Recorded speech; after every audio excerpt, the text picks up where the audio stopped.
Forrest Gump, de Winston Groom. Novela de realismo cómico dramático en 26 capítulos. 3. Cuando llegamos a la Universidad Bryant, el entrenador entró en el gimnasio donde estábamos todos vestidos con unas camisetas y unos pantalones cortos y nos soltó un discurso. Era más o menos igual que los que solía hacer Feller, solo que hasta un idiota como yo se daba cuenta de que el tipo iba en serio. Habló poco y con claridad, y terminó diciendo que el último que se montara en el autocar para dirigirse al campo de entrenamiento recibiría un puntapié en todo el culo. ¡Sí, señor! Nadie puso en duda sus palabras y todos corrimos a montarnos en el autocar como sardinas en lata. Eso sucedió en el mes de agosto, que en el estado de Alabama es algo más caluroso que en otros sitios. Si no hubiera colocado un huevo sobre un casco de fútbol, se habría frito en 10 segundos. Claro que a nadie se le ocurrió hacer semejante cosa, pues la vida ya era lo suficientemente dura sin cabrear encima a Bryant. Bryant mandó a sus ayudantes que me enseñaran dónde iba a alojarme. Un bonito edificio de ladrillo situado en el campus que, según me dijo alguien, lo llamaban el dormitorio de los simios.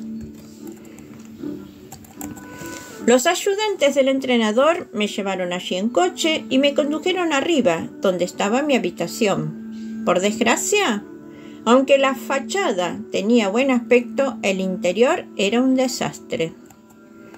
Al principio daba la impresión de que hacía mucho tiempo que nadie vivía en el edificio, por la cantidad de mierda que había por todas partes. La mayoría de las puertas, por no decir las ventanas, habían sido arrancadas de cuajo. Al entrar, vi a unos tíos acostados en unos camastros, medio desnudos puesto que estábamos a 43 grados, mientras las moscas revoloteaban sin cesar por la habitación. En el pasillo había un montón de periódicos.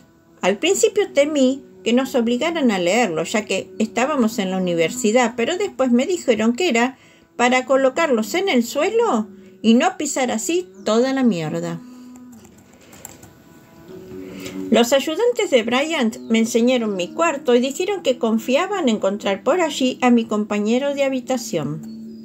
Curtis no sé qué, pero había desaparecido, así que me ayudaron a deshacer la maleta y me enseñaron el baño, que tenía peor aspecto que el retrete de una gasolinera de un pueblo de mala muerte, y se marcharon. Pero antes de irse, uno de ellos dijo que estaba seguro de que Curtis y yo nos llevaríamos a partir un piñón porque los dos teníamos el seso de un mosquito. Yo lo miré con desprecio porque ya empezaba a estar cansado de oír la misma canción, pero el tío me ordenó que me tumbara en el suelo e hiciera 50 flexiones.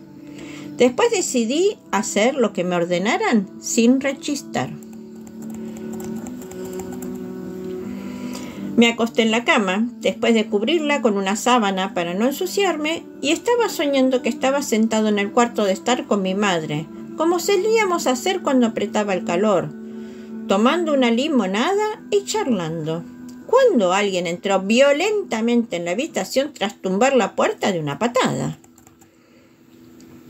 Era un tío con cara de loco, con los ojos saltones, le faltaban los dientes y tenía la nariz como una berenjena y el pelo de punta, como si estuvieran metidos los dedos en un enchufe. Supuse que se trataba de Curtis. Entró mirando a un lado y a otro, como si temiera que alguien fuera a atacarlo. pasando por encima de la puerta que acababa de tumbar. Curtis no es muy alto, pero parece un armario. Lo primero que hizo fue preguntarme de dónde soy. Cuando respondí que era de Mobile, dijo que era una birria de sitio y dijo que él era de Hope, un lugar célebre por su mantequilla de cacahuates, y que si no le gustaba, abriría un bote y me untaría el culo con ella. Ese fue el tipo de conversación que mantuvimos durante los 2 primeros días. Por la tarde, durante los entrenamientos en el campo de fútbol, debía de hacer unos 100 grados, y los ayudantes de Bryant corrían de un lado al otro gritando y asusándonos para que pusiéramos el mayor empeño, y nosotros haciendo ejercicios. Aunque estaba hecho puré y llevaba la lengua colgando como si fuera una corbata, intenté hacerlo lo mejor que pude. Al cabo de un rato nos dividieron en 2 grupos. Me colocaron con los defensas y empezaron a ensayar unos pases. Antes de venir, me enviaron un paquete que contenía un libro de instrucciones con 1.000.000 de pases distintos.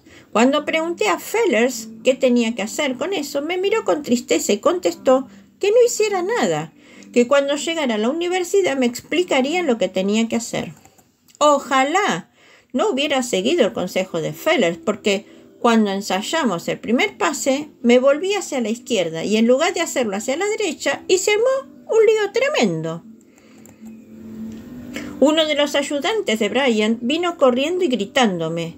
Una vez que se hubo calmado, me preguntó si había estudiado el libro de pases que me habían enviado. Cuando contesté negativamente, se puso a brincar y a gesticular como si espantara moscas. Al fin, me ordenó que diera 5 vueltas alrededor del campo mientras consultaba con Bryant lo que debían hacer conmigo. Bryant estaba sentado en lo alto de una torre, observándonos como si fuera Dios Todopoderoso. Yo eché a correr alrededor del campo mientras observaba al ayudante subir por la escalera de la torre hasta hablar con Bryant. Cuando le contó lo que yo había hecho, Bryant se volvió y sentí que me clavaban la vista en la espalda como un dardo. De pronto, oí una voz a través del megáfono que decía: «Foreham, preséntese lo antes posible en la torre del entrenador». Al volverme, vi a Bryant y a su ayudante bajar por la escalera de la torre, mientras yo seguía corriendo alrededor del campo, agotado y a punto de desmayarme. Pero va y descubro que Bryant estaba sonriendo. Luego me indicó que me sentara en las gradas y me preguntó por qué no había estudiado el libro que me habían enviado.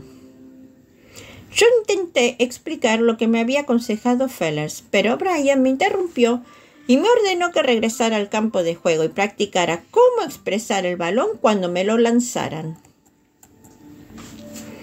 Entonces tuve que confesarle algo que supongo que no le hizo ninguna gracia, es decir, que mis compañeros de la escuela secundaria jamás me habían lanzado el balón, pues suponían que bastante tenía con recordar dónde estaba nuestra línea de meta sin intentar atrapar los balones al vuelo. Al enterarse de esta noticia, Bryant entornó los ojos y se puso a mirar a lo lejos, como si contemplara la luna o algo por el estilo. Luego dijo a su ayudante que fuera a por un balón, y cuando éste regresó con el balón, Bryant me dijo que avanzara unos pasos y luego me volviera hacia él. Acto seguido, me arrojó el balón. Yo lo vi dirigirse hacia mí como si se moviera en cámara lenta, pero se me escurrió entre las manos y cayó al suelo. Bryant sacudió la cabeza como si ya se temiese que pasara eso y tuvo la sensación de que estaba muy disgustado. Desde que era pequeño, cada vez que hacía algo malo, mi madre me decía: «Debes tener cuidado, Forrest, porque algún día te van a encerrar». Aterrado ante la perspectiva de que me encerraran, procuraba hacer las cosas bien, pero jamás pude sospechar que acabaría encerrado en el dormitorio de los simios. Mis compañeros hacían unas cosas que no les hubiera tolerado ni en un manicomio, como arrancar el retrete, de modo que cuando ibas al lavabo tenías que cagar en un agujero en el suelo. Arrojaban las tazas por las ventanas sin importarles que en aquel momento pudiera pasar alguien y abollarle el coche. Una noche, un salvaje cogió un rifle y empezó a disparar contra todo lo que se moviera en el edificio situado al otro lado de la calle. Los policías del campus acudieron a todo correr, pero el tipo tiró un motor fuera borda por la ventana y acertó a caer sobre el coche patrulla. Como castigo, Bryant le hizo dar varias vueltas alrededor del campo. Curtis y yo no nos llevábamos muy bien, así que me sentí más solo que nunca. Echaba de manos a mi madre y deseaba regresar a casa. El problema con Curtis es que no comprendía lo que decía.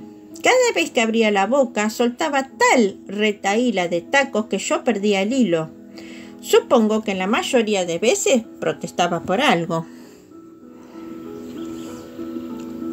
Curtis tenía el coche y solía acompañarme a los entrenamientos, pero un día, cuando fui a reunirme con él, me lo encontré inclinado sobre un desagüe en la calle, gritando como un poseso. Según me contó, tuvo un pinchazo y cuando fue a cambiar la rueda, dejó los tornillos del tapacubos en el suelo y se le cayeron por el desagüe. Temiendo que fuéramos a llegar tarde, lo cual hubiese cabreado a Brian, pregunté: ¿por qué no sacas un tornillo de las otras ruedas y sujetas cada tapacubo con 3 tornillos? Supongo que resistirá hasta que lleguemos al campo. Curtis dejó de blasfemar y me miró y dijo: ¿no decían que eras idiota? ¿Cómo es que sabes tanto? A lo que contesté: puede que sea idiota, pero no soy gilipollas. Al oír eso, Curtis echó a correr detrás de mí, con la llave inglesa en la mano y llamándome de todo.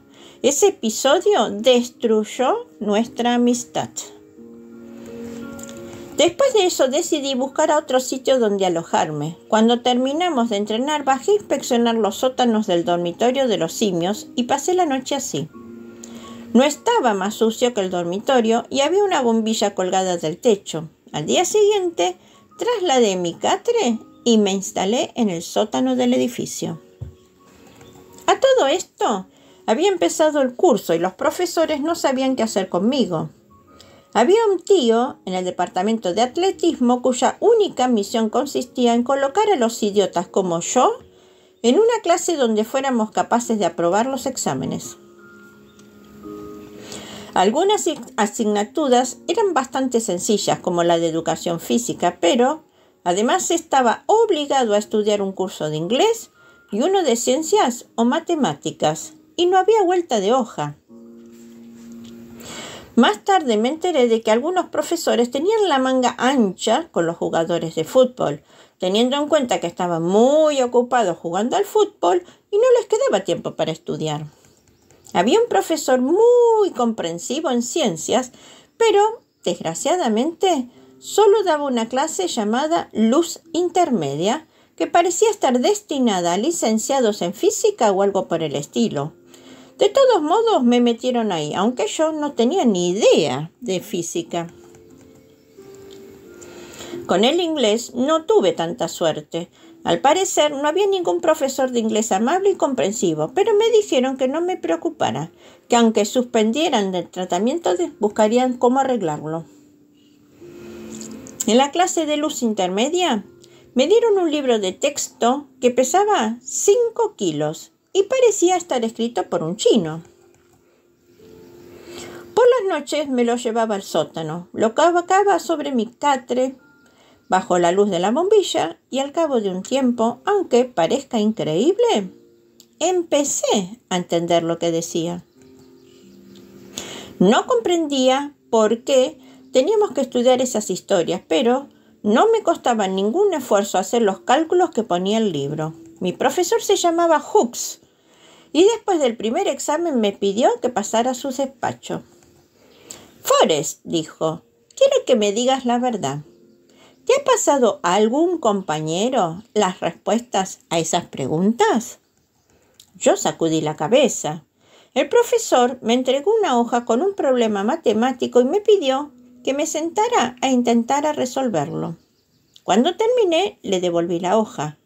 El profesor Hooks le echó un vistazo y exclamó: ¡Es fantástico! Las clases de inglés eran otra cosa. El profesor, el señor Boone, era muy severo y hablaba por los codos. El primer día después de clase nos dijo que por la noche redactáramos una breve autobiografía sobre nosotros mismos.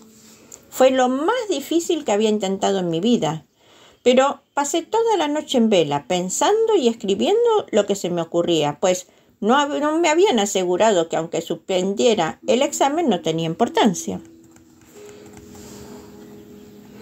Al cabo de unos días el señor Boone nos devolvió los trabajos, criticando y burlándose de las autobiografías que habían escrito mis compañeros. Luego se acercó a mí y pensé que iba a expulsarme de la clase, pero ante mi sorpresa, empezó a leer mi trabajo en voz alta mientras se partía de risa. Al cabo de unos segundos, toda la clase estalló en carcajadas. En mi trabajo hablaba de la escuela para retrasados de la época en que jugaba al fútbol bajo las órdenes de Fellers, del banquete para premiar a los jugadores de equipo estatal de fútbol, de la oficina de reclutamiento, de Jenny Curran, de lo que pasó en el cine, etc. Cuando terminó, el señor Boone dijo: «Es muy original, justamente lo que yo quería». Todos se volvieron para mirarme. Luego el profesor Boone continuó: «Debería pensar en matricularse en escritura creativa, señor Gump. ¿Cómo se le ocurrieron esas peripecias?». A lo que contesté: «Tengo ganas de orinar». El señor Boone me miró estupefacto durante unos segundos y luego saltó una carcajada, al igual que el resto de mis compañeros. «Es usted un joven muy divertido, señor Gump», observó Boone, lo que también me dejó sorprendido. El primer partido de fútbol se jugó al cabo de unas semanas en un sábado. Los entrenamientos habían sido un desastre hasta que Brian decidió qué hacer conmigo, que era más o menos lo que había decidido Fellers. Mis compañeros me entregaron el balón y dejaron que echara al correr por el campo. El día del partido corrí más deprisa que de costumbre y marqué 4 tantos, así que ganamos a la Universidad de Georgia por 35-3. Todos me felicitaron calurosamente y me dieron unas palmadas en la espalda hasta dejármela hecha polvo. Después de cambiarme, llamé a mi madre, que me dijo que había oído el partido por la radio y que se sentía tan feliz que estaba a punto de estallar. Por la noche todos mis compañeros se fueron de juerga, pero ninguno me pidió que lo acompañara, de modo que bajé al sótano. Al cabo de un rato oí una música que procedía de uno de los pisos superiores.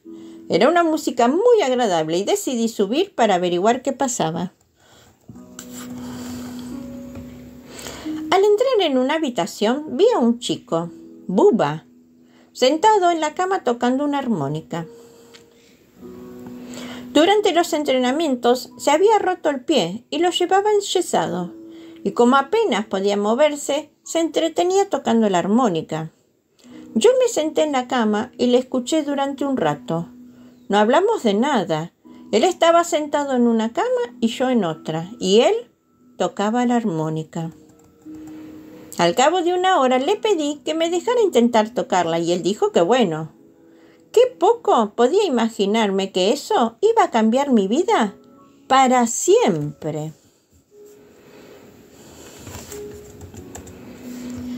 Después de practicar durante unos minutos, empecé a tocar la armónica mejor. Bubba estaba entusiasmado y dijo que jamás había oído a nadie tocarla tan bien. Al cabo de un rato, cuando me levanté para marcharme, Buba me dijo que me llevara la armónica. Y estuve tocando bastante rato en mi habitación hasta que me entró sueño y me acosté. Al día siguiente, que era domingo, fui a devolver la armónica a Buba, pero me dijo que podía quedármela, que él tenía otra. Yo me puse muy contento y fui a sentarme bajo un árbol y estuve todo el día tocando la armónica hasta que ya no supe qué canción tocar. Al anochecer me levanté y eché a andar hacia el dormitorio de los simios. Cuando iba a cruzar el campo de entrenamiento, oí la voz de una chica que gritaba: ¡Forrest! ¡Forrest! Al volverme, vi a Jenny Curran. ¡Menuda sorpresa! Se acercó sonriendo. Me cogió la mano y me dijo que me había visto jugar el día anterior y que había estado fabuloso. Por lo visto, ya no estaba enfadado por lo que había sucedido en el cine. Dijo que no había sido culpa mía, sino un accidente. Luego me preguntó si me apetecía una Coca-Cola. Yo estaba más contento que unas castañuelas. No podía creer que estuviera ahí, sentado, bebiéndome un refresco con Jenny Curran. Me contó que iba a clases de música y arte dramático porque quería ser actriz o cantante. También me explicó que formaba parte de un pequeño conjunto que tocaba música folk y que al día siguiente por la noche iban a actuar en el edificio de la asociación estudiantil y me invitó a ir. Yo estaba tan impaciente por ir a oír a cantar a Jenny Curran que esa noche apenas pegué un ojo. Un acontecimiento casual a esta historia de aventuras y acción cargará. Cualquier similitud con la realidad es pura casualidad.